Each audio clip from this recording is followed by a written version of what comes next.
Topic है जेसनस पील, लेकिन जेसनस पील से पहले मैं ये चीट शीट पढ़ना चाहूँगी केमिकल पील्स के बारे में, जिसमें आप देखें कि जो जेसनर पील है वो हर तरह के जो कॉमनली प्रेजेंटिंग स्किन इश्यूज हैं एस्थेटिक क्लिनिक्स पे, उन सबको एड्रेस करती है। जैसे एक्नी, टेक्सचर के अंदर क्या मुराद है? टेक्सचर से मुराद है आपकी इलास्टिसिटी, आपके स्किन पे पोर्स, आपके स्किन पे बम्प्स, आपके स्किन पे डिप्स, और एजिंग साइंस यानी लेक्सिटी, और डिस्कलरेशन जिसमें पिगमेंटेशन और इस तरह से रिलेटेड चीजें, ये सारे के सारे प्रॉब्लम्स को देख रही है। अगर हम ऊपर वाले पील्स देखें, salicylic, glycolic, lactic, mandelic, azelaic, kojic, TCA, उनमें से कोई एक भी पील ऐसी नहीं है जो इन सारे के सारे प्रॉब्लम्स को टैकल करती हो। इसीलिए जो बिगिनर्स हैं वो अपने क्लिनिक पर जेसनर से स्टार्ट कर सकते हैं या मॉडिफाइड जेसनर से कर सकते हैं, लेकिन इसके प्रोटोकॉल्स हैं जो फॉलो करना बहुत जरूरी है, वरना पेशेंट बल्कि हेडेक बन जाएगा। ठीक है, स्टार्ट करते हैं। तो Jessner's peel is a combination peel made of 14% salicylic acid, 14% lactic acid and 14% resorcinol in ethanol base। ये ethanol base में वाटर बेस में नहीं है, ethanol क्या है? अल्कोहल है। ठीक है, 14 का फॉर्मूला याद रखें। अभी हम सैलिसाइलिक, लैक्टिक और सैलिसाइलिक एसिड और लैक्टिक एसिड पील कर चुके हैं, मगर रिसोर्सिनॉल हमारे लिए एक न्यू कंपाउंड है जो क्या है? एक फिनॉल डेरिवेटिव है।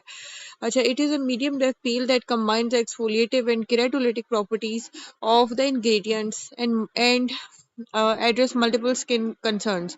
जो मल्टीपल स्किन कंसर्न्स हैं वो हमने देख लिए कौन कौन से थे। ये इन सारे एसिड्स को मिला के इस्तेमाल करने की वजह ये है कि इसके जो केराटोलिटिक प्रॉपर्टीज हैं, यानी कि जो डेड केराटिनाइज सेल्स हैं वो भी उतर जाते हैं आपकी स्किन से, और जिसको हम केमिकल एक्सफोलिएशन कहते हैं, और साथ में इसकी एक्सफोलिएटिव प्रॉपर्टीज भी हैं, यानी कि दोनों चीजें कर लेती है। ठीक है, केराटोलिटिक से मुराद केराटिन ब्रेकडाउन भी है, एक तो केराटिन प्लग्स और उसके अलावा केराटिनोसाइट्स। अब देखते हैं इंडिकेशंस क्या हैं। It is use for treating acne. Acne की थोड़ी सी टाइप्स पढ़ लेते हैं, जिसमें वाइट हेड्स हैं, जिसको क्लॉग पोर्स होते हैं, इसमें क्लॉग प्लग पोर्स हैं। अभी ऊपर स्किन की लेयर मौजूद होती है, लेकिन नीचे जो पोर है एक्सेसिव प्रोडक्शन ऑफ सीबम की वजह से वो क्लॉग्ड है। ब्लैक हेड जो होते हैं ये ओपन प्लग पोर्स होते हैं, ये कैरेटिनाइज्ड होते हैं, ऑक्सीडाइज्ड होते हैं, इसीलिए इनका कलर ब्लैक है। पेप्यूल्स होते हैं वो small red and tender bumps होते हैं। अच्छा, इसके अलावा पस्ट्यूल्स देखें कि पिंपल्स और पेप्यूल्स विद पस एट द टॉप। ठीक है, तो इसके बाद सिस्टिक लीजन्स होते हैं जो पेनफुल होते हैं, पस फिल्ड लम्प्स होते हैं बीनीथ द स्किन, स्किन के नीचे होते हैं, बहुत पेनफुल होते हैं। Nodules are large solid painful lumps beneath the skin. उसके बाद conglobata inflamed nodules connected to other nodules beneath the skin. ठीक है, और mechanica is small bumps under the skin. और सिवियर नोड्यूलोसिस्टिक एक्नी जो होती है multiple inflamed cyst nodules deep red और पर्पल इन कलर। ठीक है, इन सारी के सारों को जो है जेसनर पील एड्रेस करती है, लेकिन इसका ये मतलब नहीं है कि इन सबका सिर्फ एक ही ट्रीटमेंट ऑप्शन हमारे पास अवेलेबल है, वो जेसनर पील, और पेशेंट को सिर्फ जेसनर पील ही किए जानी है। Jesner peel is one of the therapies we have got for all types of acne. उसके बाद देखें hyperpigmentation, melasma, post inflammatory hyperpigmentation and mild photo ageing. Photo ageing से, माइल्ड फोटो एजिंग से तो 100% हम सब गुजरे हैं। It is also effected for oily congested skin due to salicylic acid lipophilic nature. हम पढ़ चुके हैं कि सैलिसाइलिक एसिड लिपिड को अपने अंदर डिसॉल्व कर लेता है। इसकी वजह से जो कंजेस्टेड पोर्स होते हैं उसके अंदर जो एक्सेसिव सीबम प्रोडक्शन की वजह से सारा कुछ वो जो भी उसमें मटेरियल है उसको अपने अंदर डिसॉल्व कर लेता है, फिर वो वॉश आउट हो जाता है। तो इसके अंदर हमें सैलिसाइलिक एसिड बेनिफिट भी मिल गए और हमें बाकी सारे बेनिफिट्स भी मिल गए। अब इन सारी इंडिकेशंस को जरा और डिटेल में देखते हैं, क्योंकि देखें एक्नी हमने देख ली, हाइपर पिगमेंटेशन है, मलाजमा है, पोस्ट इन्फ्लेमेटरी हाइपर पिगमेंटेशन है, फोटो एजिंग है, ऑयली कंजेस्टेड स्किन है, सारा कुछ है। तो ये इसकी मेन इंडिकेशंस है, जिसमें आपके अक्सर पेशेंट जो है वो फिट आते हैं। जैसे माइल्ड फोटो एजिंग में 100% हम सब, पोस्ट इन्फ्लेमेटरी हाइपर पिगमेंटेशन में काफी सारे पेशेंट्स होते हैं, मलाजमा फीमेल्स बहुत ज़्यादा इससे अफेक्टेड होती हैं, और एक्नी और हाइपर पिगमेंटेशन हम सबको ही तकरीबन, डार्क सर्कल्स और ये सब चीज़ें हैं जो फॉर्म्स हैं हाइपर पिगमेंटेशन की। अब इधर पिगमेंटेशन को देख लेते हैं। ये देखें, सबसे पहले देखें लिवर या एट स्पॉट्स, ये बूढ़े लोगों में होते हैं, 60 में ज़्यादा होते हैं। Ageing, exposure to the sun and exposure to UV light, chronic exposure से होते हैं। एज स्पॉट्स भी कहते हैं, लिवर स्पॉट्स भी कहते हैं, इनको सन स्पॉट्स भी कहते हैं। ये आपको डॉर्सल ऑफ द हैंड्स और फेस पे नजर आएंगे। अपने घर में जो बुजुर्ग वगैरह हैं उनकी स्किन को और से देखें। मलाजमा जो होता है pregnancy, sunlight and some medication. अगर आपने कभी गायनी ऑब्स का वार्ड देखा हो, अक्सर खवातीन के चेहरे पे आपको इस तरह के स्पॉट्स दिख रहे होते हैं। सनलाइट से भी होता है और मेडिकेशन ज़्यादा ओसीपीज के यूज़ होता है। फ्रेकल जैसे डॉट्स होते हैं डार्क लाइट स्किन पे, ज़्यादा लाइट स्किन पे होते हैं सन एक्सपोजर से, जेनेटिक्स एंड वो जेनेटिक इसकी कॉज है वो प्रोडक्शन मेलेनिन। और एक्नी मार्क्स होते हैं hormonal changes, inflammation of blemishes and repeated acne breakouts. ठीक है, एक्नी मार्क्स की यहाँ पे बात हो रही है। दो ये एक्टिव एक्नी का ट्रीटमेंट भी है, लेकिन ये हम 4 टाइप्स पढ़े हैं पिगमेंटेशन की। इन सब के लिए हम जो है वो जैसे स्पीड ये सेशंस जो है इनको हेल्प आउट करेंगे। अच्छा, अगला देखें, difference between post inflammatory erythema and post inflammatory hyper pigmentation. जो पीआईई होता है आम अल्फाज में वो ज़्यादातर वेस्टर्न वर्ल्ड में यानी कि फेयर स्किन टाइप्स में होता है। हमारे ज़्यादा माइक्रो नीडलिंग से या और दूसरे प्रोसीजर से, पिकिंग ऑफ एक्नी से हमें पोस्ट इन्फ्लेमेटरी हाइपर पिगमेंटेशन होती है। कलर का डिफरेंस तस्वीर में साफ जाहिर है, वो रेडिश है, ये ब्लू ग्रे ब्लैक्स है। ज़रा इसको डिफाइन कर लेते हैं। PI manifest as flat red और purplish marks on the skin. It results from blood vessels damage with inflamed skin. Common in lighter skin tone color, red, pink or purplish, cause line to vascular inflammation and blood vessels. Duration is it persists for several months or years, and it is a response to pressure. When pressed, PI blanches, meaning it turns paler for a moment, then it returns to the original color. और treatment इसके लिए peels और topical creams है। ये आपको देखने को कम मिलेगा मगर मिलेगा। अब आपने इसको आइडेंटिफाई कैसे करना है? ये कोई रेज लीजन नहीं होता, बस ये रेडिश स्पॉट्स होते हैं जैसे दिख रहे हैं। और पहले history of acne, history of micro needling या इस तरह से कोई प्रोसीजर की हिस्ट्री होती है, ना भी हो उसके बाद आपने इसके लिए पील्स और टॉपिकल क्रीम जिसमें ज़्यादा सन ब्लॉक और जैलिक एसिड क्रीम, आर्बुटिन क्रीम, इस तरह की जो एंटीऑक्सीडेंट्स और लाइटनर्स हैं वो यूज़ किए जाते हैं।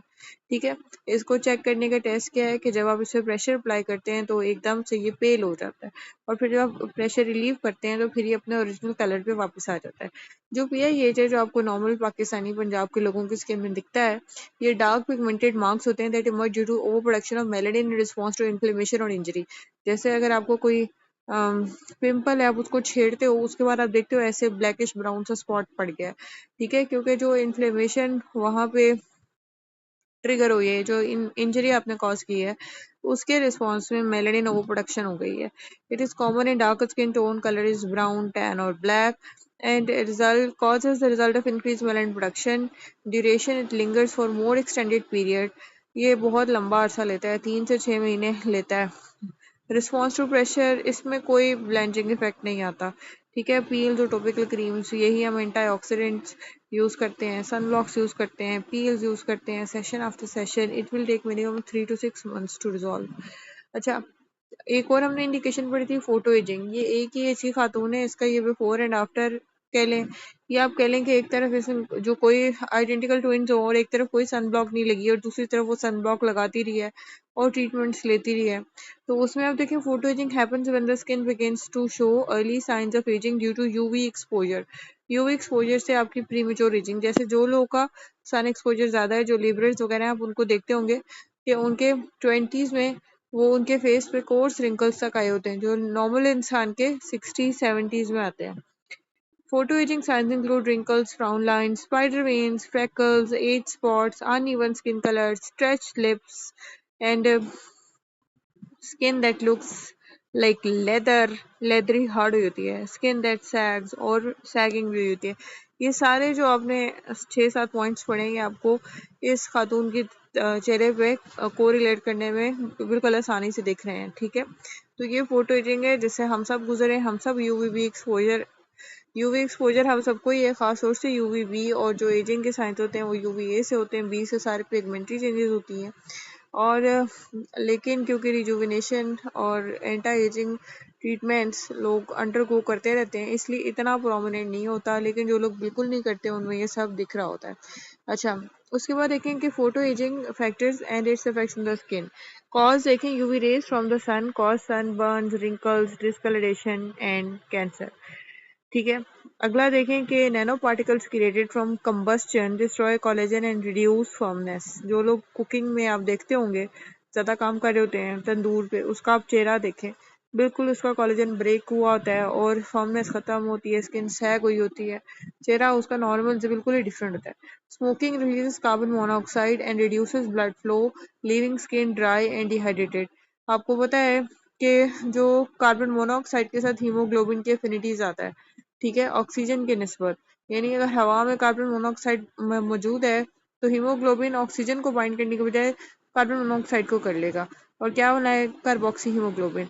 लेकिन जब ये पहुंचेगा सेलुलर लेवल पर तो वहाँ पे ऑक्सीजन की डिलीवरी नहीं करवा रहा, तो अल्टीमेट रिजल्ट क्या हो जाता है कि जो स्किन है, स्किन सेल्स और बॉडी के सब सेल्स ही वो डिप्राइव्ड ऑफ ऑक्सीजन रहेंगे, ठीक है, और अल्टीमेटली जो है dry, dehydrated, all signs of low blood flow वो शो करना शुरू कर जाएंगे। Genetics play major role on your skin type and being proactive will help reduce wrinkles and changes in the future.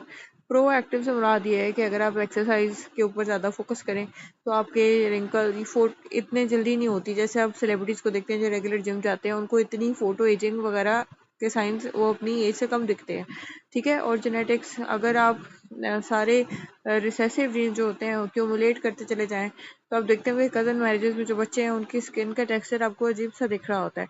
लेकिन जिन लोगों ने फॉरेनर से शादी की उनके इस तरह के जो जीन्स होते हैं वो डाइल्यूट होते रहते हैं, इस वजह से उनके जो ऑफस्प्रिंग्स हैं उनकी स्किन टाइप बहुत अच्छी दिखती है। Effects can change in tone and discolouration. ये यूवीबी रेज करती हैं wrinkles and tough leathery skin, UVA rays and crow's feet and circles under the eye. Crow's feet आपको 24-25 में भी लोगों को दिख रहे होते हैं जो अंडर सन रहते हैं ज्यादा देर। Dark spots and sagging skin and wrinkles around the mouth and loss of elasticity, ठीक है।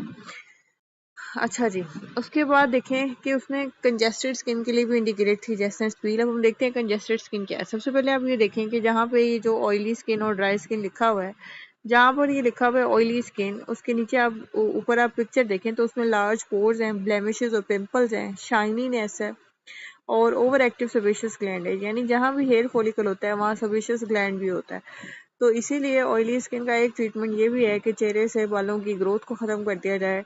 जितने नंबर ऑफ हेयर फॉलिकल्स कम होंगे उतने आपके सेबेशियस ग्लैंड भी कम होंगे और उतना कम ऑयल प्रोडक्शन भी होगी। और ऐसे प्रोडक्ट्स इस्तेमाल किए जाएं जो ऑयल प्रोडक्शन को रेगुलेट करते हैं, जैसे नायासिनामाइड जेल। अब यहाँ भी देखें कि जब ऑयल प्रोडक्शन ज़्यादा होती है तो स्किन तो शाइनी तो होएगी, जाहिर है ऑयल है उसकी कोटिंग से शाइनी तो हो रहा है। लेकिन ब्लेमिशेस और पिंपल्स, पिंपल्स वो होते हैं आपको पता है एक्नी, और ब्लेमिशेस क्या होते हैं, ब्लेमिशेस होते हैं जो हमारे पिगमेंटेड लीजन्स होते हैं, ठीक है, और बड़े बड़े पोर्स, क्योंकि ये पोर का क्रॉस सेक्शन जो हेयर फॉलिकल में दिख रहा है जब उसमें इतना सारा ऑयल सीबम चीजें होंगी तो उसका साइज इनलार्ज हो ही जाएगा, ठीक है। अब आप ये देखें ड्राई स्किन में सिर्फ अंडर प्रोडक्शन है, हेयर फॉलिकल के साथ आपको ऐसे येलो कलर की ऑयल की फिल्म नहीं दिख रही। स्किन मैट होगी, पोर्स फाइन होंगे and dry skin is prone to wrinkling और अदर साइंस ऑफ एजिंग। जाहिर है कि जो हमारा स्किन का बैरियर है वो हमारे ऑयल से बना रहे थे, एक्सेसिव भी बुरी बात है, उसे एक्नी भी रेस्पिरेटोरी, लेकिन कम होना भी गलत है। अब आप देखें कंजेस्टेड स्किन क्या होती है। एक्स्ट्रा प्रोडक्शन ऑफ ऑयल हमने देख लिया, उसके बाद black heads, open pores, acne, white heads और keratosis pilaris. Keratosis pilaris relatively new term है जो आगे हम पूरी डिफाइन करेंगे। तो ये सारी जो चीजें हैं ये किसके साइंस हैं, ऑयली स्किन के, कंजेस्टेड स्किन के। और इसके लिए भी हम क्या यूज करेंगे, one of the treatments is Jessner's peel, बाकी और ट्रीटमेंट्स हमारे पास हैं। अब हम देखते हैं कि इसकी कोई तो कॉन्ट्राइंडिकेशन होंगी, जिसकी इतनी खूबी बढ़ रहे हैं उसमें कोई तो होगा। तो इसके लिए प्रेगनेंसी, एलर्जी टू एस्पिरिन, क्यों, क्योंकि इसके अंदर जो सैलिसाइलिक एसिड है वो वही ग्रुप है जो एस्पिरिन का है। रिसोर्सिनॉल से किसी को एलर्जी हो, रिसोर्सिनॉल फिनॉल डेरिवेटिव है, और हाइपर एक्टिव हर्पीज इन्फेक्शन हो, उसके लिए हर्पीज का डायग्नोसिस आना बहुत जरूरी है। ओपन वुंड्स हो, कोई भी कट लगाओ खून निकल रहा हो, वो मेडिकल इमरजेंसी है। वेरी ड्राई और सेंसिटिव स्किन टाइप्स हो, स्किन बहुत ड्राई हो बहुत सेंसिटिव हो तब, ठीक है। अच्छा, अब ये रिसोर्सिनॉल एलर्जी के क्या आपको सिम्टम्स मिलेंगे। पेशेंट से अगर आप कहोगे कि तुम्हें कोई हिस्ट्री ऑफ रिसोर्सिनॉल एलर्जी है तो शायद उसने जिंदगी में पहली बार रिसोर्सिनॉल का लफ्ज सुना हो। तो इसके जो आपको दिखेंगे symptoms, itching, burning sensation, redness और रैश, स्वेलिंग, ब्लिस्टरिंग और peeling off the skin and rare cases difficulty breathing, systemic allergy reactions. ठीक है, ये सारे जो साइंस सिम्टम्स हैं ये सब क्या है, ये रिसोर्सिनॉल एलर्जी के सिम्टम्स हैं और ये हर एलर्जी के यही सिम्टम्स होते हैं। तो इसीलिए जब आप पैच टेस्ट करेंगे बैक ऑफ द नेक पे तो आपको अगर इस तरह का कोई सिम्टम दिखे इसका मतलब पेशेंट रिसोर्सिनॉल एलर्जी है, तो आप ये यूज नहीं करेंगे। इसके बाद resorcinol is one of the main ingredient जैसे सोल्यूशन है chemical peel use to treat acne and other skin conditions. आप दुनिया में कहीं से भी जैसनर पील लोगे ना, उसके अंदर रिसोर्सिनॉल होता ही है। ठीक है, तो आप ये देखें, cold sweats, dizziness, fainting, purple black urine, hyperthyroidism, grey skin discolouration, ये तब है कि जब आप बहुत ज़्यादा स्ट्रेंथ यूज़ करें या फुल बॉडी करवाएं जिससे आपकी सिस्टेमिक एब्जॉर्प्शन भी बहुत ज़्यादा हो रही हो, तब ये वाले सिस्टेमिक साइड इफेक्ट्स आपको आएंगे। अदरवाइज ये सिर्फ आपको लोकली आएंगे। ठीक है, अच्छा जी, उसके बाद आगे देखते हैं कि इसकी डेप्थ क्लासिफिकेशन में बड़ा था। मीडियम डेप्थ पील है, superficial to medium depth peel depending on the number of layers. अगर मैं एक ही लेयर लगा रही हूँ तो ये सुपरफिशियल है, लेकिन अगर मैं लेयरिंग आफ्टर लेयरिंग कर रही हूँ तो मीडियम डेप्थ पील बन जाएगी। Single pass yield superficial results while 3 or more layers achieve medium depth exfoliation। मैं फेस पे एक ही लेयर लगा रही हूँ तो ये क्या होगी कि सुपरफिशियल पील है, लेकिन मैं 3 4 5 3 लेयर्स या 4 लेयर्स या 5 यानी 3 या इससे ज्यादा तो मीडियम डेप्थ में। अब आप ये देखें कि डायग्राम देखें कि 1 2 और 3, 1 जो है सुपरफिशियल है और नंबर 2 जो है वो मीडियम डेप्थ है। तो अगर तो इसमें आप टेक्स्ट पढ़ें तो अगर मैं जैसनर को कंबाइन करती हूँ 35% TCA से, फिर एक लेयर में ही ये मीडियम डेप्थ हो जाएगी। अगर मैं जैसनर की अपनी सिर्फ 3 लेयर्स लगा दूं तो ये मीडियम डेप्थ पे चली जाएगी। मीडियम डेप्थ क्या है, पेपिलरी डर्मिस। ठीक है, और रूटीन्स में जब हम एस्थेटिक क्लिनिक्स में यूज करते हैं तो बस सुपरफिशियल डेप्थ पे ही रहते हैं, और वो कितनी है, वो एपिडर्मिस के लेवल तक ही है सिर्फ। ठीक है, और बाकी superficial peels AHA, retinoid, salicylic acid और अप टू 30% TCA है। अच्छा जी, अब आप देखेंगे मैकेनिज्म ऑफ एक्शन किस किस चीज का, हर एक का अलग अलग देख लेते हैं। सैलिसिलिक एसिड जो था वो डिसॉल्व करता है सीबम को और केराटिन प्लग्स को। केराटिन प्लग्स के हैं जो आपका ब्लैक हेड ब्लैक ब्लैक होता है। ठीक है, और जो सीबम है वो क्या है, जो अभी वाइट हेड्स कह लो, जो भी आपके क्लॉक पोर्स कह लें, जो आपके फेस पे एक्सेस ऑयल आया हुआ है, ठीक है, उसको। जो लैक्टिक एसिड था वो एक्सफोलिएट यानी कि डेड स्किन सेल उतारेगा, और हम काफी दफा पढ़ चुके हैं कि लैक्टिक एसिड का नाम जहां आएगा वहां हाइड्रेट का लफ्ज आपने याद रखना है, स्किन हाइड्रेट भी हो गई। रिसोर्सिनॉल जो न्यू इंग्रेडिएंट है ये प्रोवाइड करता है strong piling and antiseptic effects. Piling तो ये कर ही रहा है डेड स्किन सेल्स की, लेकिन साथ में एंटीसेप्टिक। एंटीसेप्टिक क्या होता है, जो ग्रोथ प्रोलिफरेशन ऑफ बैक्टीरिया ना होने दे। Together they create epidermolysis followed by reepithelialization. Epidermolysis जब भी होगी तो उसके बाद रीएपिथेलाइजेशन भी होती ही है, लेकिन साथ में देखें हाइड्रेशन भी प्रोवाइड ये कर रहे हैं। ठीक है, और एंटीसेप्टिक इफेक्ट भी कर रहे हैं कॉम्बिनेशन की वजह से। अच्छा, इसको अब हम जरा डिटेल में पढ़ते हैं।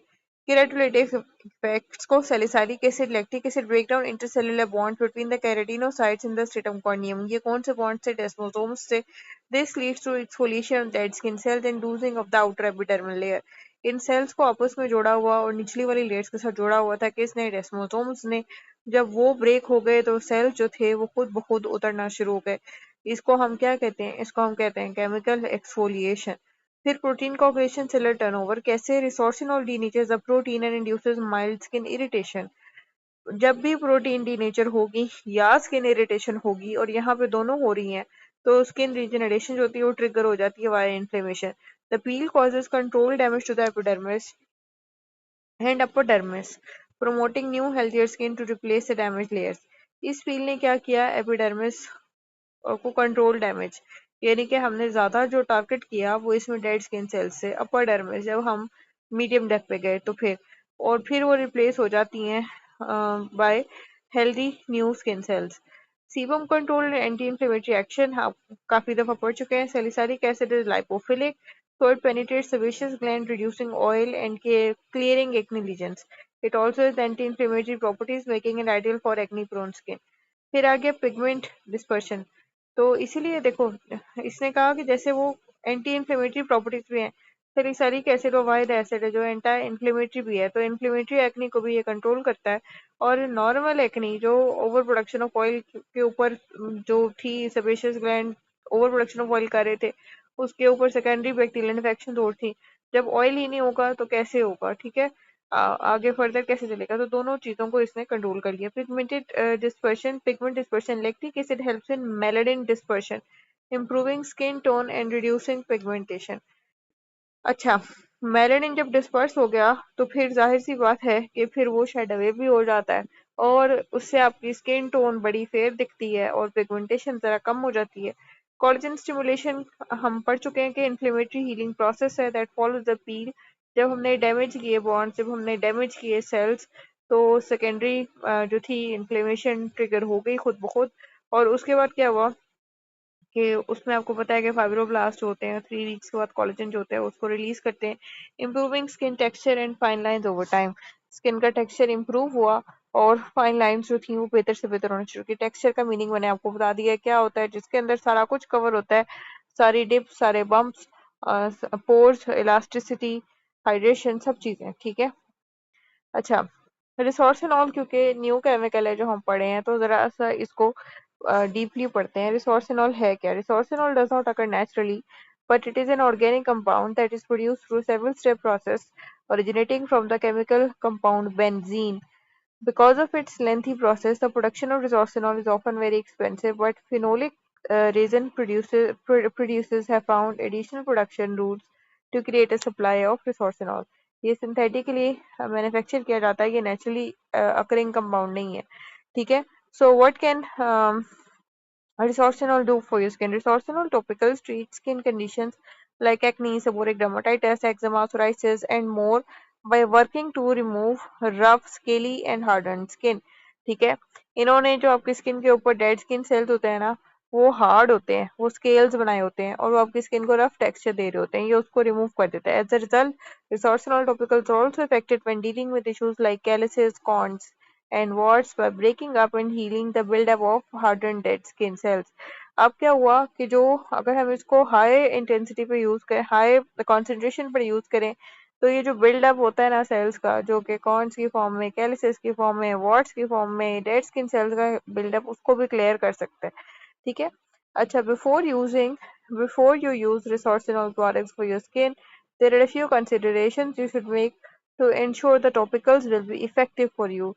For those with allergies, you should discuss your doctor if you are experiencing an unusual reaction to the topical or similar medication. जो हमने रिसोर्सिनॉल एलर्जी पढ़ी है उसके बारे में आपको जो है, अगर पेशेंट हाई कॉन्सेंट्रेशन में यूज कर रहा है तो बहुत ज्यादा पर्टिकुलर होना चाहिए। लो कॉन्सेंट्रेशन में जैसे कि जेसनस फील के अंदर है तो उसके लिए पैच टेस्ट आपको हेल्प कर देगा। If you have any pre existing allergy, you should absolutely inform your doctor and get their advice before starting the use of prescription resorcinol medical products. ठीक है, अगर आपको रिसोर्सिनल एलर्जी के बारे में कुछ नहीं पता, लेकिन कोई एलर्जी आपके एग्जिस्ट करती है पहले से, तो फिर भी आपको थोड़ा कॉशन लेना चाहिए। When you start using resorcinol topicals regularly, there are a few things to avoid applying to the area of the skin you intend to also apply the medication. These preparation products to avoid include abrasive soaps and other cleansers. इससे over exfoliation हो जाएगी। Preparations that contain alcohol से drawing होती हैं। Other topicals that contain a piling agent, दोबारा से वही over exfoliation. Cosmetics, other products that dry the skin, क्योंकि ये खुद भी तो रेड स्किन सेल्स उतार रहा है। उसके बाद जो न्यू स्किन होती है वो रिलेटिवली ड्राई होती है, अभी उसके ऊपर इतना क्यूटिकल नहीं आया होता। How does dosing work? The dose of resorcinol medications will vary from patient to patient. If the 2% concentration of over-the-counter products is not working for you, your doctor will help judge what sort of prescription is necessary to effectively help your skin condition. The strength of the concentration will determine how much of the topical you should apply to your skin per day as well as how many doses you should take every day. जैसे हमारी जो 14% की concentration है, जो कि हमारी Jesus feel में है, ये हम every 3 weeks and sometimes every 2 weeks भी कर सकते हैं for oily skin, ठीक है। और अगर हम हाई कॉन्सेंट्रेशन पर जाते हैं जैसे अप टू 50%, तो फिर हम वॉर्ड्स, कैलिसेस और इस तरह के हार्डन्ड स्किन पैचेस के लिए इस्तेमाल कर सकते हैं, ठीक है। और डेली यूज की जो कॉन्सेंट्रेशन है वो 2% तक इज फाइन, ठीक है। अच्छा जी, अब यहाँ पे देखते हैं पेशेंट सिलेक्शन एंड असेसमेंट पे। It is ideal for Fitzpatrick 1 to 3। Caution is required for darker skin tone to prevent post inflammatory hyperpigmentation. क्या कॉशन रिक्वायर्ड है? Sunblock best for patients with acne prone और oily skin. हम पढ़ चुके हैं क्योंकि इस जेसनस के अंदर सैलिसाइलिक एसिड है, लैक्टिक एसिड है, इसके अंदर रिसोर्सिनॉल है, तो ये एक्नी प्रोन ऑयली स्किन के लिए बहुत ही अच्छी है। और जो पेशेंट्स डार्क कलर के हैं जैसे नॉर्मली पंजाब में होते हैं उसके लिए पीआईएच का रिस्क बहुत ज्यादा है। पीआईएच की डिटेल अभी हम पढ़ चुके हैं। तो ये देखिए कि इसमें मैंने फेयर और डार्क दोनों तरह के पेशेंट्स की पिक्चर्स ली हैं। ये आफ्टर 5 ट्रीटमेंट्स पहला जो है पेशेंट, दूसरा है आफ्टर 6 ट्रीटमेंट्स और तीसरा है आफ्टर 6 ट्रीटमेंट्स। यानी कि पेशेंट को आप पहले ही एडवाइस कर दें कि इसमें सेशंस लगेंगे और रिजल्ट्स आते हैं लेकिन आफ्टर केयर फॉलो करनी पड़ती है, ठीक है। अच्छा, इसके बाद आप ये देखें कि इसकी प्री ट्रीटमेंट प्रिपरेशन क्या है। जिस तरह हर पील की होती है, start using broad spectrum sunscreen hydroquinone retinoids 2 to 4 weeks prior. जब पेशेंट आपको प्रेजेंट किया, अगर वो सनब्लॉक यूज नहीं करता था तो आपने उसको कहा कि अभी सनब्लॉक यूज करना स्टार्ट करो, 2 से 4 हफ्ते के बाद आना। अगर बहुत ही ज्यादा उसका मुलाजमा है और हाइपर पिगमेंटेशन है या एजिंग है या कोई और बहुत सवेयर इश्यूज हैं, उसकी अनएक्सपेक्टेड सॉरी उसकी बहुत ही ज्यादा अनरियलिस्टिक एक्सपेक्टेशंस हैं पील को लेके, तो आप हाइड्रोक्विनोन और रेटिनॉइड स्टार्ट करा सकते हैं। हाइड्रोक्विनोन और रेटिनॉइड यानी कि दोनों में से कोई एक, ठीक है, ताकि थोड़ी सी एक्सफोलिएशन हो, थोड़ा सा पिगमेंट प्रोडक्शन सप्रेस हो और पील्स के रिजल्ट अच्छे आए। Stop all active like exfoliants, AHAs, BHAs और retinol at least 5 days before the peel. लेकिन अगर 2 हफ्ते पहले आपने स्टार्ट करवाया है तो 4-5 दिन पहले आप ये सब चीज छुड़ा देंगे, क्योंकि पील ने खुद भी वही काम करना है और फिर ओवर एक्सफोलिएशन हो जाएगी, ठीक है। अब ये देखें, ये फ्लायर देखें। Want to know before getting a Jasper peel? UV exposure should be avoided for 2 weeks prior to the appointment. UV exposure avoid करने का सबसे अच्छा तरीका सनब्लॉक्स है। Avoid peels if you are pregnant or allergic to certain acids.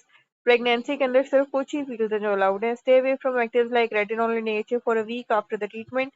5 days before the treatment and a week after the treatment। Actives की पूरी list हमने कर ली हुई है। Expect your skin to peel up for up to 5 days। और skin जो है उसकी पीलिंग होती रहती है फॉर अप टू 5 days। कभी कोर्स जो होते हैं स्केल्स उतरते हैं, कभी फाइन। अच्छा जी, उसके बाद आप ये देखें, इसका मेथड ऑफ एप्लीकेशन तस्वीर से साफ दिख रहा है। वो पील पड़ी है, एक छोटी से ग्लास जार है और एक ब्रश है।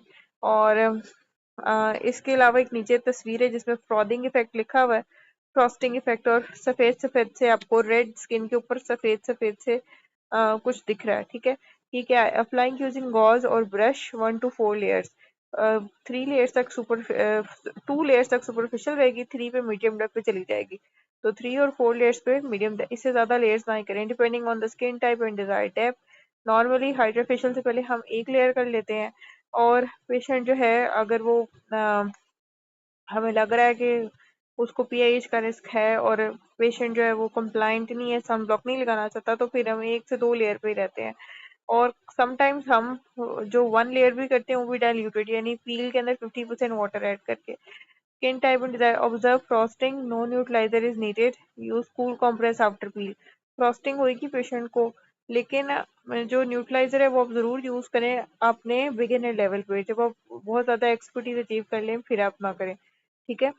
यूज कूल कॉम्प्रेसेस आफ्टर पील, कूल कॉम्प्रेसेस भी यूज करें, अच्छी बात है। और इसके अलावा जो हम फ्यूसिटिन एच यानी कि हाइड्रोकोर्टिसोन वाली फ्यूसिटिन वो अप्लाई करते हैं, उससे भी जो है पेशेंट को एक सूदिंग इफेक्ट मिलेगा, सिर्फ 1 टाइम यूज के लिए वो। उसके बाद पेशेंट जो एट होम यूज करेगा वो फ्यूसिटिन सिंपल यूज करेगा, हाइड्रोकोर्टिसोन कंटेनिंग फॉर्मुलेशन यूज नहीं करेगा, ठीक है। अब ये देखें, mild erythema and flaking begins in 1 to 2 days। थोड़ा सा पेशेंट का फेस रेड ब्लैक सा होता है, डेड स्किन उतरना शुरू हो जाती है 1 से 2 दिन में, और 5 से 7 दिन में अच्छी तरह से स्किन उतर जाती है। आप देखते हैं results include smoother texture, fewer comedones and improve pigmentation. ज़ाहिर है नई स्किन रिलेटिवली ब्राइट होती है तो पिगमेंटेशन इम्प्रूव होती है, और डेड स्किन जो उतरी थी वो डार्क होती है तो पिगमेंटेशन इम्प्रूव हुई। कॉमेडोन्स यानी कि वाइट हेड्स जो थे वो कम हुए। कैसे कम हुए? क्योंकि इसने डिजोल्व किया था अपने अंदर सारा स्लज और उसको निकाल लिया था, इसके अंदर सैलिसिलिक एसिड था। और स्किन का टेक्सचर जो था वो जरा स्मूथ हो जाता है, क्योंकि रफ स्किन जो थी वो उन स्केल्स और उन डेड स्किन सेल्स की एक्यूमुलेशन की वजह से थी, जो ऊपर पड़े हुए थे, जो उतरने चाहिए थे मगर उतर नहीं पा रहे थे, स्लो मेटाबॉलिज्म या जिस भी रीजन से।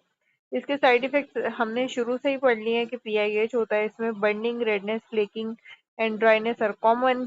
शुरू में डाइल्यूटेड यूज करें, जब आप एक्सपर्टीज अचीव कर लें तो फिर आप जो है प्योर फॉर्म में यूज करें। PIH is possible in dark skin types if improperly use में सबसे पहले तो ये कि आपको न्यूट्रलाइजर नहीं लोग यूज करते, और सन ब्लॉक के एडवाइस नहीं करते, पेशेंट को कहते हैं बस हम पील कर देंगे आप बेहतर हो जाओगे।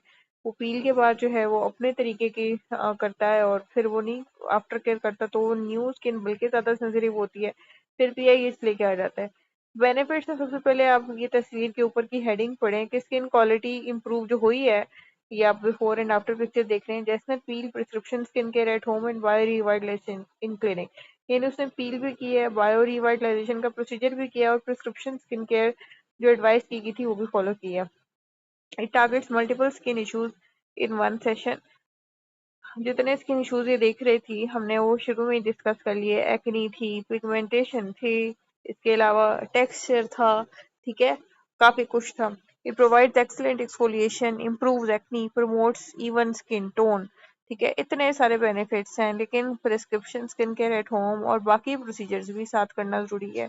ये आप देखें, ये एक्नी स्कार्स, एक्नी की जो पिगमेंटेशन है, इसको लेके पेशेंट फिरता रहता है कितने अरसे तक, और ये हमने इसको पीलिंग से क्रैक कर लिया, और साथ सन ब्लॉक वगैरह, और इसमें एंटीऑक्सीडेंट भी मेरे ख्याल यूज किया गया, क्योंकि ओवरऑल उसकी पूरी स्किन बहुत ज्यादा शाइन कर रही है।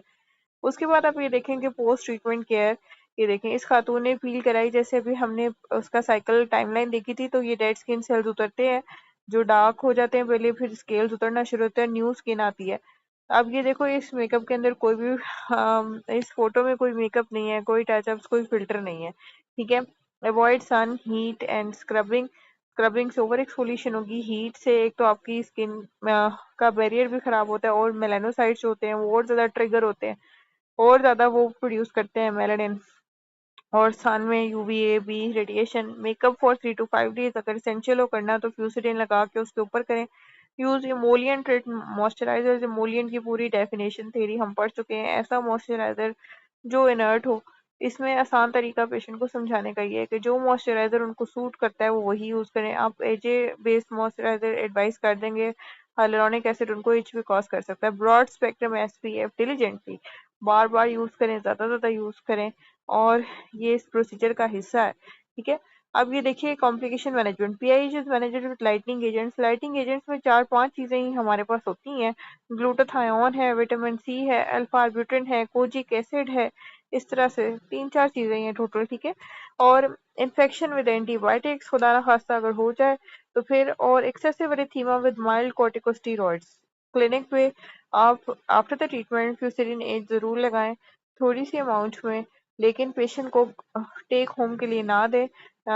कॉर्टिकोस्टेरॉइड्स होते हैं वो एक्यूट यूज के लिए अच्छे हैं, क्रोनिक यूज के लिए अच्छे नहीं है, ठीक है। तो इससे आप पीआईएच को भी मैनेज कर सकते हैं, एरिथीमा को भी मैनेज कर सकते हैं। और sun block is a must. मैं ये नहीं कह रही कि फ्यूचर एज दे दें तो उसके बाद सन ब्लॉक लगाना जो है उससे वो उससे कैंसिल हो गया, ठीक है। अच्छा जी, कॉम्बिनेशन थेरेपीज में देखें, can alternate with glycolic acid peels.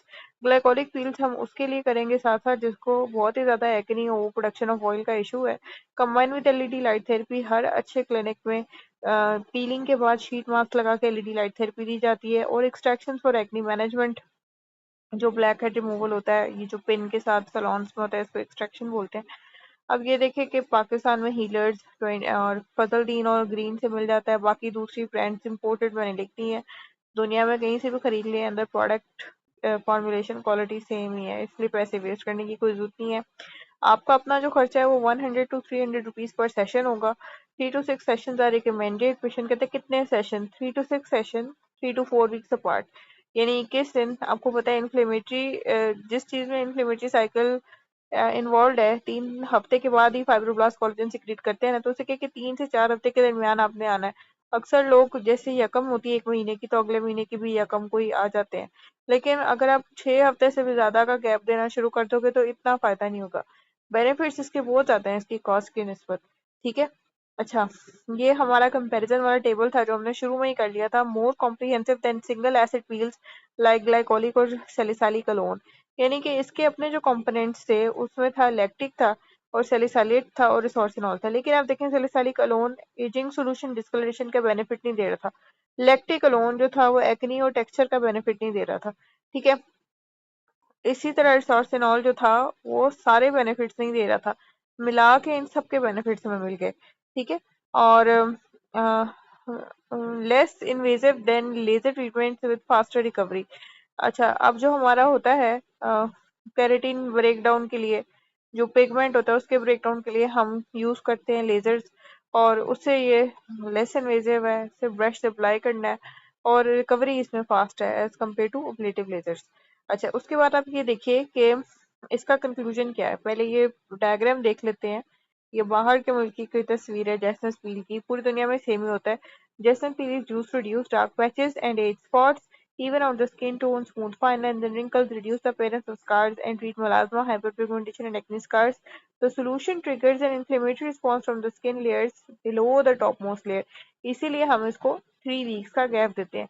अब इस एक छोटे से पैराग्राफ में इतनी इतनी सारी बातें कर दी। Dark spots, patches, age spots, skin tone, fine lines और wrinkles, scars, melasma, hyper pigmentation, acne scars, कितना कुछ है। ठीक है, जिसको ये अकेली एड्रेस करिए। Jasmine Peel is a versatile multifunctional option suited for various skin conditions with visible results and minimal downtime. इसलिए at your clinics, at your startups, start with Jasmine Peel। ठीक है, यहाँ पे हमारी कंक्लूड हुई। जो क्वेश्चंस हैं वो व्हाट्सएप ग्रुप में क्वेश्चन आंसर पूछ सकते हैं।